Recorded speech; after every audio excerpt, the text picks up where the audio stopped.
Hello friends, welcome back. मैं आपका दोस्त Lalit Kumar, motivational speaker and digital marketer, आपका अपने channel growth India with Lalit Kumar पर स्वागत करता हूं। जैसा कि दोस्त आप जानते हैं कि आज के मार्केट में ऑनलाइन अर्निंग करने के लिए क्रिप्टो करेंसीज एक मेन हथियार बनता जा रहा है। आप क्रिप्टो करेंसीज में इन्वेस्टमेंट करके अधिक से ज़्यादा अर्निंग कर सकते हैं। तो दोस्तों, हमें सबसे पहले ये समझना होगा कि क्रिप्टो करेंसी क्या है, आखिर जिसे देखो क्रिप्टो करेंसी के पीछे क्यों भाग रहा है। बहुत ही कम समय में क्रिप्टो करेंसी ने फाइनेंशियल मार्केट में अपना सत्ता मजबूत कर दिया है।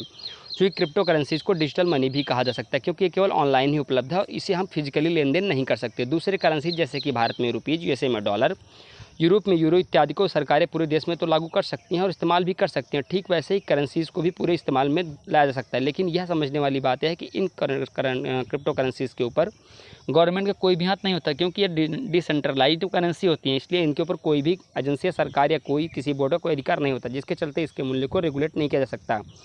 तो मैंने सोचा क्यों आज आप लोगों को क्रिप्टो करेंसी के बारे में नॉलेज ना दी जाए। क्रिप्टो करेंसी को समझना बहुत ज़रूरी है। What is the crypto currency? Crypto currency को डिजिटल करेंसी भी कहा जाता है। यह एक तरह का डिजिटल एसेट होता है जिसका इस्तेमाल किसी चीज़ों की खरीदारी या सर्विस के लिए किया जाता है। इन करेंसीज में क्रिप्टो करेंसी का इस्तेमाल होता है। यह एक peer to peer electronic system होता है जिसका इस्तेमाल हम इंटरनेट के माध्यम से रेगुलर करेंसीज की जगह में गुड्स एंड सर्विस को परचेस करने के लिए कर सकते हैं। इस व्यवस्था में सरकारी बैंक को बिना बताए भी काम हो सकता है। इसलिए कुछ लोगों का मानना है क्रिप्टो करेंसी का इस्तेमाल गलत तरीके से भी किया जा सकता है। अगर हम सबसे पहले क्रिप्टो करेंसी की करें तो वो होगा बिटकॉइन, जिसका सबसे पहले दुनिया में इन्हीं कार्यों के लिए लाया गया था।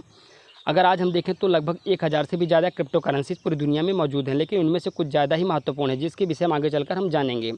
कि क्रिप्टो करेंसी को बनाने के लिए क्रिप्टोग्राफी का इस्तेमाल होता है। अगर हम सभी क्रिप्टो करेंसी की बात करें तो उनमें से जो सबसे पहले प्रसिद्ध हुआ वो है बिटकॉइन। इससे सबसे पहले ही बनाया गया था और इसे सबसे ज़्यादा इस्तेमाल भी किया जाता है।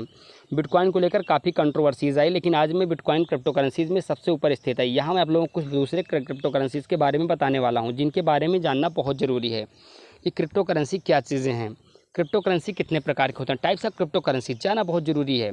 फर्स्ट पे आता है बिटकॉइन। अगर हम क्रिप्टो करेंसी की बात करें, बिटकॉइन की बात ना हो तब ये बिल्कुल भी मुमकिन नहीं, क्योंकि बिटकॉइन दुनिया में सबसे पहले क्रिप्टो करेंसी जिसे सतोशी नाकामोटो ने 2009 में बनाया था। ये एक डिजिटल करेंसी जिससे कि केवल ऑनलाइन ही गुड्स और सर्विस खरीदने के लिए इस्तेमाल किया जाता है।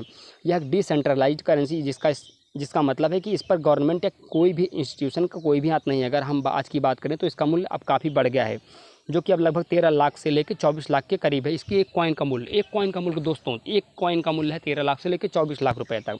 ये घटता बढ़ता रहता है। और दूसरा है इथेरियम। बिटकॉइन के जैसे ही इथेरियम भी open source decentralized blockchain based computing platform है। इसके फाउंडर का नाम है विटालिक ब्यूटेन। इसका क्रिप्टो करेंसी टोकन को ईथर भी कहा जाता है। ये प्लेटफॉर्म इसके यूजर्स को डिजिटल टोकन बनाने में मदद करता है, जिसकी मदद से इसे करेंसी के तौर पर इस्तेमाल किया जा सकता है। हाल ही में एक हार्ड फोर्क के होने से इथेरियम 2 हिस्सों में विभाजित हो गया, इथेरियम ETH और इथेरियम क्लासिक ETC। बिटकॉइन के बाद ये दुनिया का सबसे बड़ा क्रिप्टो करेंसी है। Litecoin LTC। Litecoin भी decentralised peer to peer crypto currency है, जिससे कि एक ओपन सोर्स सॉफ्टवेयर जो कि रिलीज हुआ है अंडर द MAID/X11 लाइसेंस के अंतर्गत अक्टूबर 2011 में चार्ल्स ली के द्वारा, जो कि पहले एक गूगल एम्प्लॉय रह चुके हैं। इसके बनाने के पीछे बिटकॉइन का बहुत बड़ा हाथ है और इसकी बहुत सारी फीचर्स बिटकॉइन से मिलती जुलती है। लाइट कॉइन की ब्लैक जनरेशन के टाइम बिटकॉइन के मुकाबले 4 गुना कम है, इसलिए इसमें ट्रांजेक्शन बहुत ही जल्दी पूर्ण हो जाती है। इसमें स्क्रिप्ट एल्गोरिथम का इस्तेमाल होता है माइनिंग करने के लिए। डॉजी कॉइन के बारे में पता है कि डॉजी कॉइन का मार्केट एक समय में भी 2 से 3 महीने पहले डॉजी कॉइन का मार्केट काफ़ी तेज़ बूम कर गया था। डॉजी कॉइन को बनाने की कहानी काफ़ी रोचक है। इसे बिटकॉइन को मजाक करने के लिए कुत्ते से इसकी तुलना की गई, जो आगे चलकर एक क्रिप्टो करेंसी का रूप ले लिया।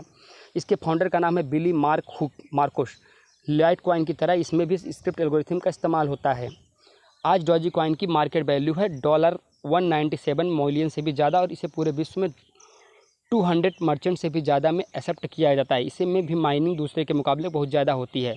फेयर कॉइन एक बहुत ही बड़े ग्रैंड सोशली कॉन्शियस विजन का हिस्सा, जो कि स्पेन बेस्ड कोऑपरेटिव ऑर्गेनाइजेशन है और इसमें कैटलन इंटेग्रल कोऑपरेटिव और CIC के नाम से भी जाना जाता है। ये बिटकॉइन की ब्लॉकचेन टेक्नोलॉजी का इस्तेमाल करता है, लेकिन ज़्यादा सोशली कंट्रोवर्सिव डिज़ाइन के साथ। दूसरे क्रिप्टो करेंसीज के जैसे फेयर कॉइन माइनिंग और माइंटिंग न्यू कॉइन्स के ऊपर तो बिल्कुल भी निर्भर नहीं करता, लेकिन उसकी जगह ये सर्टिफाइड वैलिडेशन नोट्स और CDNFS का इस्तेमाल करते हैं। ब्लैक जनरेशन के लिए फेयर कॉइन में कॉइन्स को वेरीफाई करने के लिए प्रूफ ऑफ वर्क के बदले में प्रूफ ऑफ कॉर्पोरेशन का इस्तेमाल किया जाता है। डैश इसके पहले के नाम थे एक्सकॉइन और डार्क कॉइन। डैश का अर्थ होता है कि डिजिटल और कैश एक open source peer to peer crypto currency है बिटकॉइन के जैसे, लेकिन इसमें बिटकॉइन की तुलना में ज़्यादा फीचर्स मौजूद है, जैसे कि इंस्टेंट सेंड और प्राइवेट सेंड। इंस्टेंट सेंड में यूजर्स आसानी से पहले ट्रांजैक्शन को पूर्ण कर सकते हैं, वहीं प्राइवेट सेंड में ट्रांजैक्शन पूरी तरह से सेफ होता है, जैसा जहाँ की यूजर्स की प्राइवेसी को काफ़ी इंपॉर्टेंस दिया जाता है। डैश में एक अनकॉमन एल्गोरिथम का इस्तेमाल होता है, जिसे कि X11, जिसकी खासियत यह है कि बहुत ही कम पावरफुल हार्डवेयर से भी कंपेटेबल हो जाता है, जिसमें ज़्यादा लोग अपने करेंसी को खुद ही माइन कर सकते हैं। X11 बहुत ही एजेंसी इफेक्ट एल्गोरिथम जो कि स्क्रिप्ट की तुलना में 30% तक कम बिजली की खपत करता है। Peer coin PPC peer coin जो कि पूरी तरह से बिटकॉइन प्रोटोकॉल पर बेस्ड है, जिसमें कि बहुत से सोर्स कोड दोनों में मिलती जुलती हैं। इसमें ट्रांजैक्शन को वेरीफाई करने के लिए केवल प्रूफ ऑफ वर्क का ही इस्तेमाल किया जाता है, बल्कि उनके साथ में प्रूफ ऑफ स्टेक सिस्टम भी प्रयोग में लाया जाता है। जैसे कि नाम से पता चलता है कि पीयर कॉइन भी peer to peer crypto currency है बिटकॉइन के जैसे। इसमें कि सोर्स कोड को रियलाइज़ किया जाता है MIT bye X11 software licence के अंतर्गत। पीयर कॉइन भी बिटकॉइन के जैसे ही SHA-256 एल्गोरिथम का इस्तेमाल करता है। इसमें ट्रांजैक्शन और माइनिंग करने के लिए बहुत ही कम पावर जरूरत पड़ती है। रिपल 2012 में रिलीज हुआ और ये डिस्ट्रीब्यूटेड ओपन सोर्स प्रोटोकॉल के ऊपर बेस्ड है। रिपल एक real time gross settlement system RTGS जो कि अपनी खुद की क्रिप्टो करेंसी चलाता है, जिसे कि रिपल XRP भी कहा जाता है। ये बहुत ही ज़्यादा और फेमस क्रिप्टो करेंसी है। इसकी ओवरऑल मार्केट कैप है लगभग $10 बिलियन। इनके ऑफिशियल के अनुसार रिपल यूजर्स को secure, instant and nearly free global financial transaction किसी भी साइज के करने के लिए प्रदान करती है, और जिसमें कोई भी चार्जबैक्स नहीं होती है।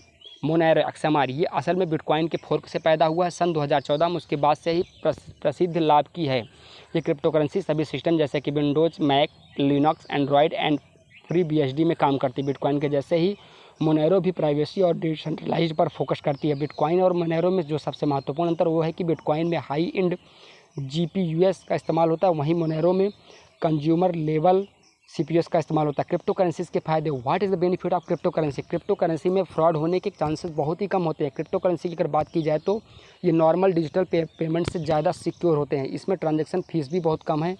अगर हम दूसरे पेमेंट ऑप्शन की बात करें तब इसमें अकाउंट बहुत ही सिक्योर होते हैं, क्योंकि इसमें अलग अलग प्रकार के क्रिप्टोग्राफी एल्गोरिथम का इस्तेमाल किया जाता है। क्रिप्टो करेंसी के नुकसान भी हैं। जिस तरीके से किसी भी सिक्के के दो पहलू होते हैं, एक प्रॉफिटेबल एक नॉन प्रॉफिटेबल, वैसे क्रिप्टो करेंसी भी नॉन प्रॉफिटेबल है। क्रिप्टो करेंसी में एक बार ट्रांजैक्शन पूर्ण हो जाने पर उसे रिवर्स कर पाना असंभव होता है, क्योंकि इसमें वैसे कोई ऑप्शंस ही नहीं होती है। अगर आपका वॉलेट की ID खो जाती है तब वो हमेशा के लिए खो जाती है, क्योंकि इसे दोबारा प्राप्त करना असंभव हो जाता है। तो अगर आप कभी अभी आप क्रिप्टो करेंसी की अगर आपकी खो गई तो आप इसे दोबारा प्राप्त नहीं कर सकते। आई होप दोस्तों आज आपने समझा कि क्रिप्टो करेंसी के टाइप्स ऑफ क्रिप्टो करेंसी के बेनिफिट क्या है, क्रिप्टो करेंसी के नॉन बेनिफिट क्या हैं।